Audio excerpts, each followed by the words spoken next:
মাওলা, আমি তো গুনাহ করেছি, তোমার দরবারের আসামি। মাওলা তুমি যদি মাফ করে দাও, আমাকে প্রশ্ন করার কেউ নাই, আমাকে জিজ্ঞেস করারও কেউ নাই, আমাকে আটকানোর কেউ নেই। বান্দা যখন অনুতপ্ত মন নিয়ে বারবার বলতে থাকে, রব্বে করিমের রহমত তাকাইতে থাকে, তাকাতে তাকাইতে এক সময় রব্বে করিম বলে, বান্দারে তোর বলার ধরনটা পছন্দ হয়েছে, তোর ডাকার ধরনটা পছন্দ হয়েছে, তোর চোখের পানি পছন্দ হয়েছে, তোর বলাটা পছন্দ হয়েছে।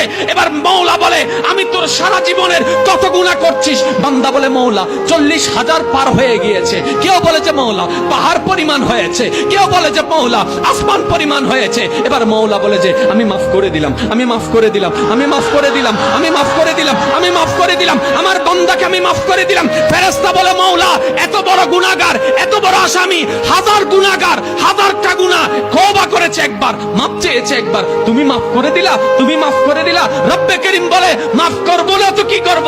বান্দাটা কার দেখতে হবে না, বান্দাটা কার দেখতে হবে না। সে রহমানের কাছে মাফ চেয়ে যদি মাফ না পাই, তাহলে তো বিশ্বের কাছে মাথা নত হয়ে যাবে।